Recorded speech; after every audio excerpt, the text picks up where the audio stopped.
Hello everyone and welcome to Games, Comics and Crafts. In this video, I'll be looking at Void Rivals issue 11. Okay, Void Rivals 11. More covers again. I got the one with Spring on it because Spring is excellent.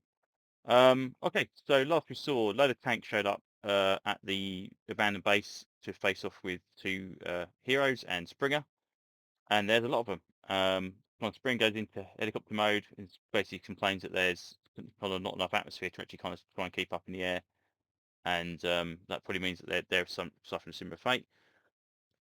She jumps off and starts fighting them individually. He jumps off and kind of like, starts shooting them and says, "Oh, you only get this." No, I'm not really. I'm a pilot, which is quite cool. Anyway, so there's lots and lots of fighting on the ground, and before they realise there's a bloody tank there, and then Spring comes on, punts the tank off in the into the atmosphere. Yeah, so fighting.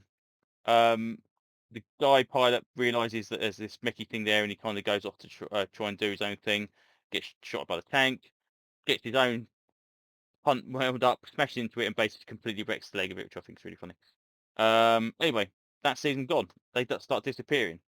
The tanks are going, and the pilot kind of catches the guy and says, "Right, stay there. You're going to explain Energon to them because obviously the Energon thing kind of refreshed uh, the warriors' energy, and there's people starving, so they need to basically tell them. So drags him inside, puts on a data pad, gives it to the guy, and kind of like, "Oh, okay, what was the point in that?" He said, "Oh, is it so that you're giving your people advantage?" He said, "No. I'm trying to do it for everybody, and we're kind of sick and tired of having this division between us. We both know what we both look like. We need to get this information out there." So off he goes with his little data pad, and he looks a little bit bewildered. So yeah, we then cut to Char, where the bounty hunter's there, and they're talking about the mission ships and the possibly stealing another item as well. Um, yeah, and he's being watched by somebody. Anyway, Quintesson, we're going to that as well, where apparently they have tracked down the ship as well. Then we get to see Rodimus Prime, Hot Rod. He is fighting his combat droid in the classic reference to the Transformers movie, where he's fighting it there. Um, anyway, so he's on his way to the world of the where Spring is on, and obviously they're trying to follow him there as well. So obviously they know about this potential Transformers link. So yeah, so he's kind of looking bewildered as he's kind of driving away with the tracks, and on the back of the tracks we've got the hunter guy who's kind of getting back to civilization. Um, so they kind of explain they want to go back to the border. And he kind of says, yeah, encountering Jetfire, he wants to get off the planet if possible and go back to the thing. And then he kind of asks about that kind of glowing green key on his belt, and she kind of threatens to stab him.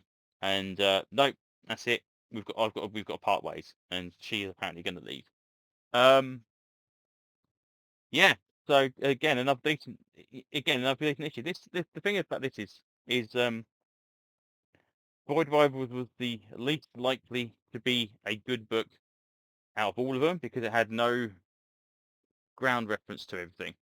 So it's all kind of just found on brand new stuff. But I think that really helps the book because everything is made up. It's kind of like filling in the gaps for the other books. It's really quite good.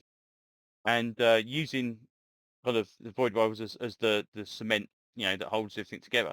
You can bring all the Quintesson stuff. You can bring all of the Bounty Hunter stuff in. You can bring all the space and stuff in. Um, that gives us all the background to the universe as a whole. Now, apparently, issue 12 is going to be, I think, the end of this arc. Issue 13, I believe, is going to be where we see the Cobra La people turn up around in Void Rival space. So that'd be interesting. Again, that brings it all together. So obviously they're going to be aware of Earth, I suppose, at some point in time. But yeah, Void Rivals has been a really good book.